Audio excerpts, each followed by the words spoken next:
Impact FM पर आप सुन रहे हैं फिर मिलेंगे, सारिका राठौड़ की आवाज में। Chapter 1, it can't happen now. आग की लपटों से घिरी हुई कृतिका जमीन पर बेजान पड़ी थी। उसकी आंखों के सामने उसके बचपन का प्यार उसी की सौतेली बहन को गले लगाए खड़ा था। धोखा धोखा दिया है तुम दोनों ने मुझे, कृतिका चिल्लाते हुए बोली। ओ दीदी, तुम तो जानती ही हो ना, एक बार कोई लड़की जेल चली जाए तो उसका फ्यूचर बर्बाद हो जाता है। तुम्हारी माँ की मौत के बाद अब इस दुनिया में तुम्हारी परवाह करने वाला कोई नहीं बचा, तो फिर ऐसी जिंदगी जीकर तुम क्या करोगी? सोनाली ने कहा। मैं सब जान चुकी हूँ, तुम दोनों ने साजिश करके मुझे जेल भेजा और मेरी माँ की मौत भी तुम्हारी वजह से ही हुई, और अब तुम मुझे भी खत्म कर देना चाहते हो। कृतिका इतनी कमजोर हो चुकी थी कि हिल भी नहीं पा रही थी। उसकी आंखें गुस्से से लाल हो रही थी। तुम्हारे साथ जो हुआ तुम उसी के लायक हो। अगर तुम जिंदा बच जाती तो हमारी सच्चाई दुनिया के सामने आ जाती, लेकिन मैं तुम्हें हमारी जिंदगी बर्बाद नहीं करने दूंगा। अनिकेत ने एक शैतानी मुस्कुराहट के साथ कहा। मेरी प्यारी दीदी, भगवान तुम्हारी आत्मा को शांति दे। वैसे डैड को इस बारे में कुछ पहले से ही पता है और उन्होंने तो तुम्हारे अंतिम क्रियाक्रम का इंतजाम भी कर दिया है। आखिर तुमने जो कुछ भी हमारे परिवार के लिए किया है उसे वो नजरअंदाज कैसे कर सकते हैं? सोनाली ऐसे बोल रही थी जैसे उस कृतिका की बहुत फिक्र हो रही थी। उसकी बात सुनकर कृतिका जोर जोर से हंसने लगी। ऐसा लग रहा था जैसे उसकी आंखों में खून उतर आया हो। जिस आदमी ने कृतिका को जन्म दिया था, जो उसका पिता था, आज वही सोनाली के लिए उसकी जान लेना चाहता था। कृतिका की जिंदगी में हमेशा से ही सिर्फ दो आदमियों की अहमियत थी। पहले उसके डैड और दूसरा उसका बचपन का प्यार अनिकेत। लेकिन उसके डैड तो सिर्फ सोनाली को ही अपनी बेटी मानते थे। इतना ही नहीं, अनिकेत भी सिर्फ सोनाली को ही चाहता था। कृतिका की तो उसे परवाह ही नहीं थी। और अब उसकी जिंदगी के ये दोनों सबसे इम्पोर्टेंट लोग उसे जान से मार देना चाहते थे। तभी कृतिका का हाथ पास में पड़े कांच के टुकड़ों पर लगा। उसने अपना हाथ कांच के टुकड़ों पर और जोर से गड़ा दिया। हाथ से खून बहने लगा और कृतिका दर्द से चीख उठी। लेकिन उस दर्द ने उसके मन का डर खत्म कर दिया और अचानक वो सोनाली की पर झपटी। ये देखकर सोनाली की चीख निकल गई। कृतिका, छोड़ो उसे, अनिकेत जोर से चिल्लाते बोला और सोनाली को बचाने के लिए आगे बढ़ा। कृतिका ने अपनी पूरी ताकत लगाई और सोनाली को कसकर पकड़ लिया और अगले ही पल सोनाली के कान पर अपने दांत जोर से गड़ा दिए। दर्द के मारे सोनाली पागलों की तरह चिल्लाने लगी। कृतिका के दांतों में सोनाली का खून साफ नजर आ रहा था। वो बोली, तुम मुझे मारना चाहती हो ना, तो आओ तुम भी मेरे साथ मरो। नहीं, मुझे जाने दो, अनिकेत बचाओ मुझे। मौत के डर से सोनाली और भी जोर से चीखने लगी।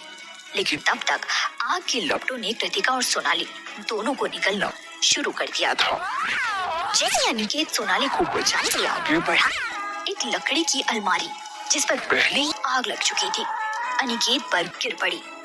कृतिका अपने सामने आग में अनिकेत को तड़पता हुआ दिख रही थी। आग की लपटों की तरह कृतिका का चेहरा भी लाल हो उठा था। कृतिका ने सोनाली को कोसते हुए कहा, तुम दोनों ऐसी ही भयानक मौत के हकदार हो। कहते हुए कृतिका ने अपनी पूरी ताकत लगाई और सोनाली को अपने साथ आग की लपटों में खींच लिया। जैसे ही कृतिका की आँख खुली, वैसे ही उसके सर में बहुत जोर का दर्द होने लगा। उसे ऐसा लग रहा था जैसे वो अभी अभी जहन्नुम से वापस आई हो। वो अपने आसपास की जगह को देखकर भी काफी हैरान थी। कृतिका एक होटल रूम में थी और जमीन पर बिछी कालीन पर उससे कुछ ही दूर एक आदमी खून में लथपथ पड़ा था। ये सब क्या था? कृतिका को लग रहा था जैसे उसके साथ ये सब पहले भी हो चुका था। लेकिन कब? शायद उसकी पिछली जिंदगी में।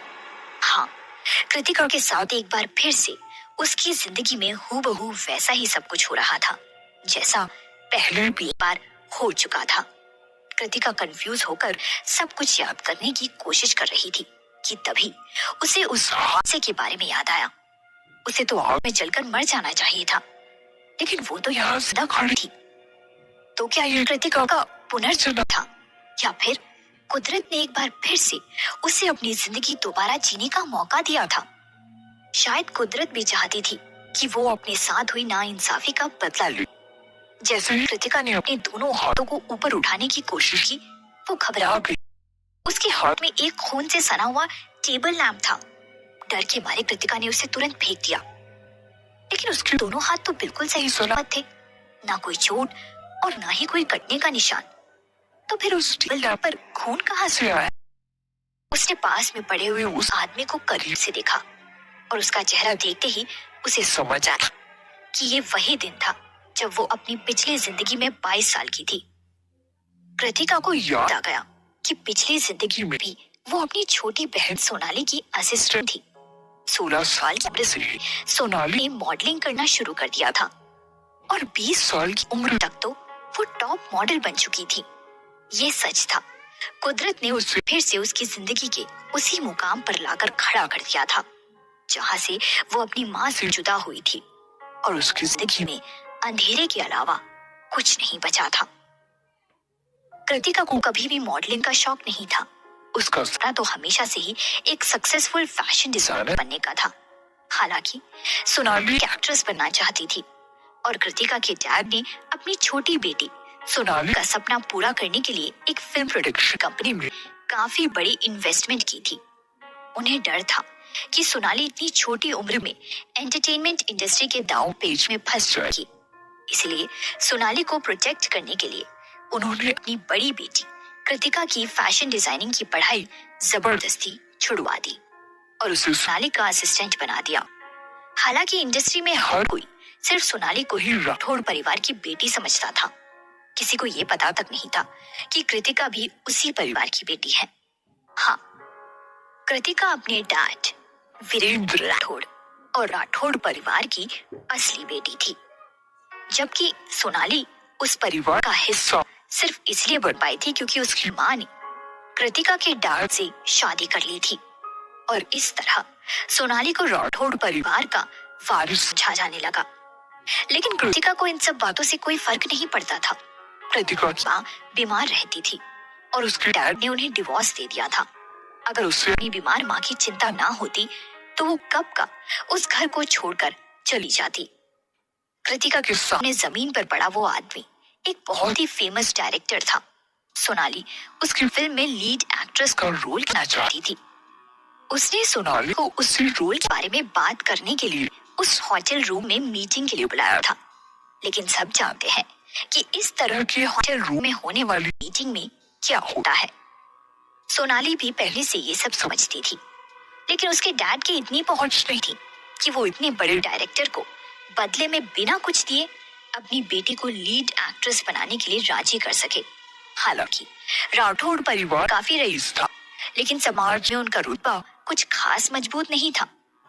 सोनाली अपने साथ कृतिका को भी मीटिंग के लिए ले गई थी, लेकिन वहां पहुंचते ही उस फिल्म डायरेक्टर ने बात करने की जगह उसे इधर उधर छूना शुरू कर दिया। वो तो कृतिका को भी अपने पास बुलाना चाहता था। सोनाली ने कृतिका को वहीं रुककर डायरेक्टर को खुश करने के लिए कहा और खुद वहां से जाने लगी। लेकिन कृतिका इस बात के लिए बिल्कुल तैयार नहीं हुई और वो सोनाली को पकड़कर वहां से जाने से रोकने लगी। सोनाली ने खुद को छुड़ाने के वहीं पास में रखा टेबल लैंप उठाया और जोर से कृतिका के सर पर दे मारा। कृतिका तुरंत बेहोश हो गई, लेकिन टेबल लैंप को जोर से घुमाने के कारण लैंप का पहना किनारा उस डायरेक्टर के गले पर जा लगा, जिसने उसके गले पर एक गहरा घाव बना दिया और ऐसा होते ही उसके गले से तेजी से खून बहने लगा। अगर सच में कुदरत उसकी बीती हुई जिंदगी एक बार फिर दोहरा रही थी तो कृतिका जानती थी कि कुछ ही देर में वहां उसे पकड़ने के लिए कुछ लोग आने वाले थे, क्योंकि पिछली बार भी ऐसा ही हुआ था। वो जानती थी कि उसके बाद से उसकी जिंदगी में अंधेरा छाने वाला था। कृतिका ने मन ही मन सोचा, मुझे यहाँ से निकलना ही होगा। जैसे ही कृतिका खिड़की से भागने के लिए आगे बढ़ी, उसकी नजर जमीन पर पड़े टेबल लैंप पर गई। उसे याद था कि पिछली बार जब वो बेहोश थी तब सोनाली ने अपनी उंगलियों के बीच हटाकर टेबल लैंप को कृतिका के हाथ में थमा दिया था ताकि सारा इल्जाम कृतिका पर आ जाए। अपनी पिछली जिंदगी में उसे इतनी जल्दी होश नहीं आया था उस वक्त होटल स्टाफ के आने के बाद भी वो बेहोश थी और उसके हाथ में थमा हुआ टेबल लैंप सबूत था इस बात का कि उसने ही डायरेक्टर को चोट पहुंचाई थी। कृतिका इस बार अपने खिलाफ कोई झूठा सबूत नहीं छोड़ना चाहती थी। उसने तुरंत टेबल लैंप से अपनी उंगलियों के निशान साफ किए और आसपास की जगह को ध्यान से छानने लगी ताकि ढूंढने पर किसी को उसका एक बाल भी वहां पड़ा दिखाई ना दे। उसके तुरंत बाद वो तेजी से खिड़की पर चढ़कर कमरे से बाहर जाने लगी। जैसे ही कृतिका खिड़की से बाहर बालकनी में पहुंची, उसने छुपकर खिड़की से देखा कि कमरे में कुछ लोग आ रहे थे, लेकिन कृतिका को इस बात की कोई फिक्र नहीं थी कि वो लोग कौन थे। जैसे ही वो लोग बालकनी को चेक करने के लिए आगे बढ़े, कृतिका ने जल्दी से अपना सर घुमाकर इधर उधर देखा।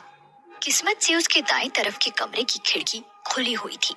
हालांकि कृतिका को ऊंचाई से बहुत डर लगता था, लेकिन उसने हिम्मत जुटाई और अपने दाएं तरफ वाले कमरे की खिड़की में कूद गई।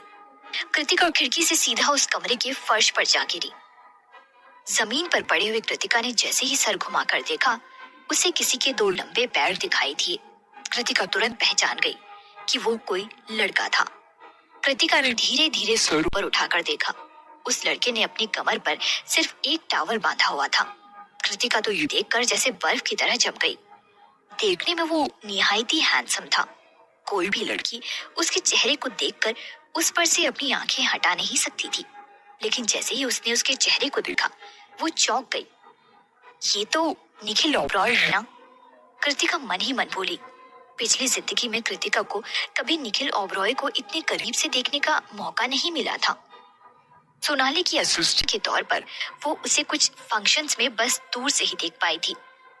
निखिल ओबरॉय मीडिया कंपनी का सीईओ था और अक्सर मीडिया में छाया रहता था।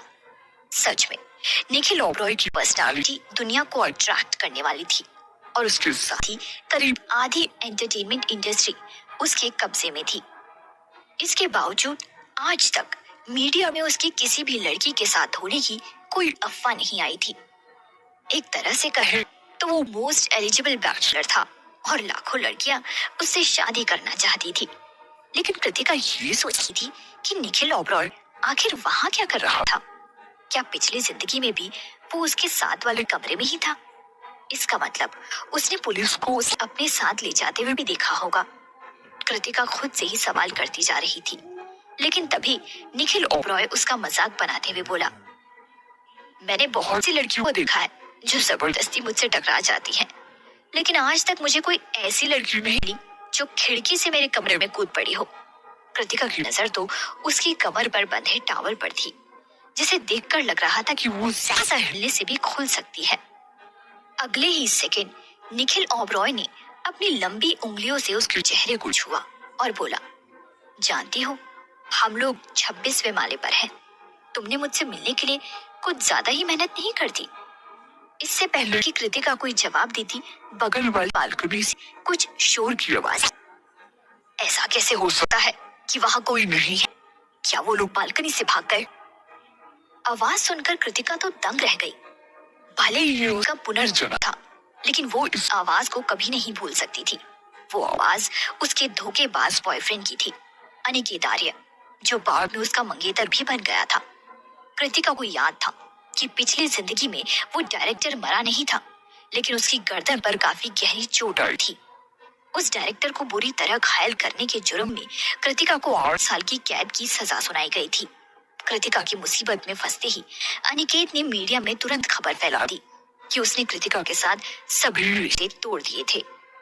बात सिर्फ रिश्ता तोड़ने तक होती, तब भी कृतिका उसे माफ कर सकती थी, क्योंकि वो उससे सच्चा प्यार करती थी। लेकिन जैसे ही कृतिका जेल से छूटकर बाहर आई, उसे पता लगा कि अनिकेत ने उसकी ही छोटी बहन सोनाली से सगाई कर ली थी और दुनिया उन्हें गोल्डन कपल कहकर पुकारती थी। साफ पता लग रहा था कि उस हादसे से पहले ही अनिकेत और सोनाली दूसरे को डेट कर रहे थे। इसलिए जब सोनाली उस डायरेक्टर को घायल करके वहां से भागी, तो मदद के लिए वो सबसे पहले अनिकेत के पास ही गई थी। कृतिका पर सारा इल्जाम लगाने का आइडिया भी अनिकेत का ही था। वे लोग कृतिका को बेहोशी की हालत में मुजरिम बनाकर वहीं छोड़कर चले गए थे। इसलिए तो जब कृतिका अपनी मदद के लिए अनिकेत को ढूंढ रही थी तो वो उसे कहीं नहीं मिल रहा था। इससे साफ था कि अनिकेत ने खुद कृतिका को इस जाल में फंसाने की साजिश की थी। जेल से बाहर आने के बाद जब अनिकेत कृतिका से मिला तो गुस्से से बोला, जरा मैं अपनी शक्ल देखो, तुम तो पहले मेरे लायक नहीं थी और अब तो मैं तुम्हें बिल्कुल भी बर्दाश्त नहीं कर सकता। कहते हुए अनिकेत ने अपने पर्स से 10 रुपए का नोट निकाला और कृतिका की तरफ ऐसे फेंका जैसे वो किसी भिखारी को भीख दे रहा हो।